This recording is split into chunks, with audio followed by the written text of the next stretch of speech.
नमस्कार, स्वागत है सभी का सीटेट परीक्षा में। और आज हम लोग चाइल्ड डेवलपमेंट की क्लास कर रहे हैं। प्रीवियस ईयर क्वेश्चन पेपर है, देखते हैं कैसे पेपर में प्रश्न आते हैं। पहला प्रश्न है यहाँ पर,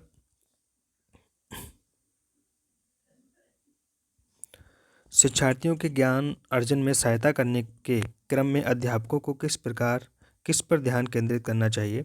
और ऑप्शन ए है शिक्षार्थियों के द्वारा प्राप्त किए गए अंकों ग्रेडों पर। ऑप्शन बी है शिक्षार्थियों को सक्रिय सहभागिता के लिए शामिल करना। और ऑप्शन सी है शिक्षार्थियों के द्वारा अधिगम की अवधारणाओं में कुशलता प्राप्त करना। और ऑप्शन डी है सुनिश्चित करना कि शिक्षार्थी सब कुछ याद करते हैं। तो यहाँ पर आपका राइट आंसर होता है, यहाँ पर आपका बी पार्ट राइट है। शिक्षार्थियों को सक्रिय सहभागिता के लिए, जहाँ पर बच्चे सक्रिय सहभागिता, बच्चे मतलब एक्टिव रहेंगे, वो ऑप्शन हमारा राइट होगा। ठीक है, बी ऑप्शन सही है यहाँ पर। अगला प्रश्न, अध्यापक के दृष्टिकोण से प्रतिभाशीलता किसका संयोजन है। ऑप्शन ए है उच्च प्रेरणा, उच्च वचनबद्धता, उच्च क्षमता। और ऑप्शन बी है उच्च योग्यता, उच्च क्षमता, उच्च वचनबद्धता। और ऑप्शन सी है उच्च क्षमता, उच्च सृजनात्मकता, उच्च स्मरण शक्ति। और ऑप्शन डी है उच्च योग्यता, उच्च सृजनात्मकता और उच्च वचनबद्धता। तो यहाँ पर आपका राइट आंसर होता है, यहाँ पर आपका डी पार्ट राइट है। उच्च योग्यता, उच्च सृजनात्मकता और उच्च वचनबद्धता, डी पार्ट आपका राइट है। ठीक है, अगला प्रश्न है, एनसीएफ 2005 के अनुसार गलतियाँ इस कारण से महत्वपूर्ण होती हैं। ऑप्शन ए है ये अध्यापकों को बच्चों को डांटने के लिए एक तरीका उपलब्ध कराती हैं। और ऑप्शन बी है ये बच्चों के विचार की अंतर्दृष्टि उपलब्ध कराती हैं तथा समाधानों को पहचानने में सहायता करती हैं। और ऑप्शन सी है ये कक्षा से कुछ बच्चों को हटाने के लिए आधार उपलब्ध कराती हैं। और ऑप्शन डी है इस विद्यार्थियों को उत्तीर्ण व अनुत्तीर्ण समूह में वर्गीकृत करने के लिए महत्वपूर्ण उपकरण है। यहाँ पर आपका राइट आंसर होता है यहाँ पर आपका बी पार्ट राइट है। ये बच्चों के विचार की अंतर्दृष्टि उपलब्धता कराती हैं तथा समाधानों को पहचानने में क्या करती हैं, सहायता करती हैं। ठीक है, अगला प्रश्न, एक बच्चे की कॉपी में लिखने में विपरीत छवियां, दर्पण छवि आदि गलतियां मिलती हैं। इस प्रकार का बच्चा लक्षण प्राप्त करता है, किस प्रकार का बच्चा लक्षण प्रदर्शित कर रहा है। ऑप्शन ए है अधिगम असक्ता के। और ऑप्शन बी है अधिगम में कठिनाई के। और ऑप्शन सी है अधिगम में समस्या के। और ऑप्शन डी है अधिगम में असुविधा के।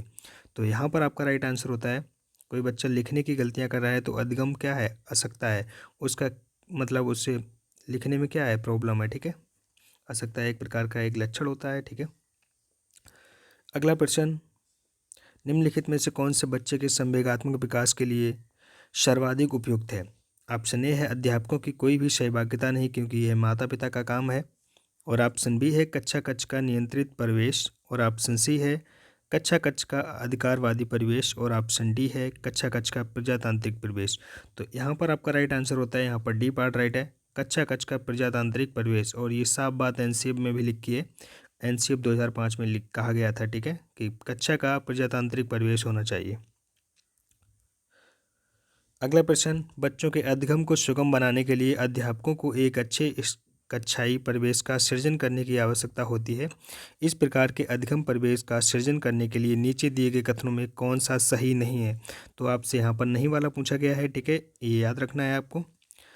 ऑप्शन ए है अध्यापकों के अनुसार कार्य करना। और ऑप्शन बी है बच्चों को स्वीकार करना। ऑप्शन सी है अध्यापक का सकारात्मक रुख। और ऑप्शन डी है बच्चे के प्रयासों को स्वीकृति। तो यहाँ पर आपका राइट आंसर होता है, यहाँ पर पहला ही ऑप्शन राइट है, क्योंकि जो इस टाइम पर शिक्षा चल रही है हमारी वो बाल केंद्रित है, बाल केंद्रित शिक्षा है। और यहाँ पर अध्यापक के बात की गई है, अध्यापक के अनुसार कार्य करना, तो ये चीज़ नहीं होगी। तो यहाँ पर पहला ही ऑप्शन राइट है। बाकी क्वेश्चन में बच्चों को स्वीकार करेंगे हम लोग ऑप्शन में, और ऑप्शन सी में दे रखा था अध्यापक का सकारात्मक रुख होना चाहिए। ठीक है, अगला प्रश्न, लड़कों एवं लड़कियों के विषय में कुछ कथन नीचे दिए गए हैं, आपके अनुसार इनमें से कौन सा सही है। ठीक है, पहला ऑप्शन है लड़कों को घर के कामों में सहायता करनी चाहिए। और ऑप्शन बी है सभी लड़कों को विज्ञान तथा लड़कियों को गृह विज्ञान पढ़ाया जाना चाहिए। और ऑप्शन सी है लड़कियों को घर के कामों में सहायता करनी चाहिए। और ऑप्शन डी है लड़कों को बाहर के कामों में और सहायता करनी चाहिए। तो यहाँ पर आपका राइट आंसर होता है यहाँ पर ऑप्शन पहला ही आपका राइट है। लड़कों को घर के कामों में क्या करनी चाहिए, सहायता करनी चाहिए। हमेशा लड़कियां ही घर के काम क्यों करें, लड़की भी तो सहायता करनी चाहिए। तो यहाँ पर ये बात कही गई, ठीक है। दोनों को समान लेकर चलना है, ना कि लड़के को ज़्यादा बढ़ावा देना है, ना कि लड़की को, ठीक है। अगला प्रश्न, एक प्रभावशाली अध्यापिका होने के लिए यह महत्वपूर्ण है। ऑप्शन ए है समूह गतिविधि की बजाय व्यक्तिगत अधिगम पर ध्यान देना, और ऑप्शन बी है विद्यार्थियों के द्वारा प्रश्न पूछने के कारण उत्पन्न व्यवधान की अनदेखी करना, और ऑप्शन सी है प्रत्येक बच्चे के संपर्क में रहना, और ऑप्शन डी है पुस्तक से उत्तरों को लिखवाने पर बल देना। तो यहाँ पर आपका राइट आंसर सही होता है सी पार्ट, क्योंकि प्रत्येक बच्चे के संपर्क में रहेगी अध्यापिका तो ज़्यादा सिखा पाएगी बच्चों को, ठीक है।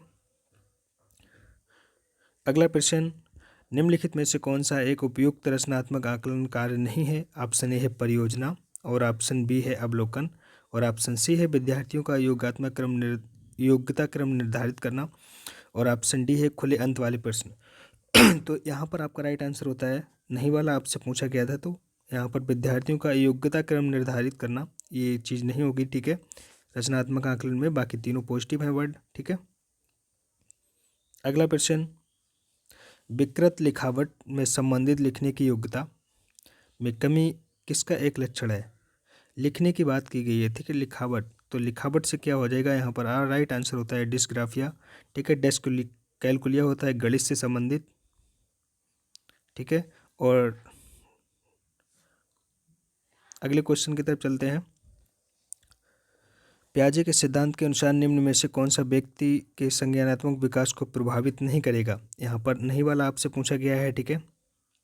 तो पहला ऑप्शन है सामाजिक अनुभव, और ऑप्शन बी है परिपक्वन, और ऑप्शन सी है क्रियाकलाप, और ऑप्शन डी है भाषा। तो यहाँ पर आपका राइट आंसर होना चाहिए यहाँ पर पहला ही ऑप्शन आपका राइट है, सामाजिक अनुभव ये काम नहीं करेगा, क्योंकि सामाजिक की बात की थी भाई, तो उसकी नहीं, ठीक है। अगला प्रश्न, निम्न में से कौन सा त्रितंत्रीय सिद्धांत में व्यवहारिक बुद्धि का अभिप्राय नहीं है। ऑप्शन ए है केवल अपने विषय में व्यवहारिक रूप से विचार करना, ऑप्शन बी है इस प्रकार के पर्यावरण का चयन करना जिसमें आप सफल हो सकें, और ऑप्शन सी है पर्यावरण के साथ अनुकूलन करना, और ऑप्शन डी है पर्यावरण का पुनः निर्माण करना। तो यहाँ पर आपसे नई वाला पूछा गया है। यहाँ पर आपका राइट आंसर होता है पहला ही ऑप्शन राइट है, केवल अपने विषय में, तो व्यवहारिक रूप से विचार करना तो ये चीज़ नहीं करेंगे, ठीक है। और वैसे भी केवल वर्ड हमारा नेगेटिव टैग वर्ड है, जहाँ पर केवल ही, मात्र, सिर्फ, कंठस्थ करना ये वर्ड आ जाएं तो उस क्वेश्चन ऑप्शन को हटा ही देना आप लोग। अगला प्रश्न है, कोई भी नाराज हो सकता है, यह आसान है, परंतु एक सही व्यक्ति के ऊपर सही मात्रा में, सही समय पर, सही उद्देश्य के लिए तथा सही तरीके से नाराज होना आसान नहीं है। ये संबंधित किस पे है। पहला ऑप्शन है एक सामाजिक विकास से, और ऑप्शन बी है संज्ञानात्मक विकास से, और ऑप्शन सी है शारीरिक विकास से, और ऑप्शन डी है संवेगात्मक विकास से। तो यहाँ पर आपका राइट आंसर होता है डी पार्ट, क्योंकि ये सारे क्रोध, भय, नाराज होना ये किस में आते हैं, संवेगात्मक विकास में, ठीक है।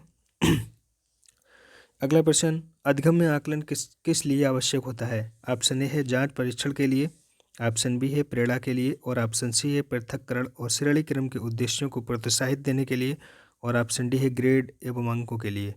तो यहाँ पर आपका राइट आंसर होता है बी पार्ट, प्रेरणा के लिए, ठीक है। आकलन किसके लिए करते हैं हम लोग, प्रेरणा के लिए, ठीक है। अगला प्रश्न, प्रचलित योजनाओं में नई जानकारी जोड़ने को किस नाम से जाना जाता है। ऑप्शन ए साम्य धारण, और ऑप्शन बी है आत्मसातकरण, और ऑप्शन डी सी है संगठन, और ऑप्शन डी है समायोजन। तो यहाँ पर आपका राइट आंसर होता है यहाँ पर डी पार्ट राइट है, प्रचलित में योजनाओं में नई जानकारी जोड़ने का काम करता है समायोजन, ठीक है। तो मिलते हैं अगली वीडियो में, आज के लिए इतना ही, ठीक है। आगे के क्वेश्चन हम लोग कल करेंगे। अगर वीडियो अच्छी लगे तो लाइक कर देना, और चैनल पे नए हो तो सब्सक्राइब कर लो भाई लोग। जय हिंद दोस्तों।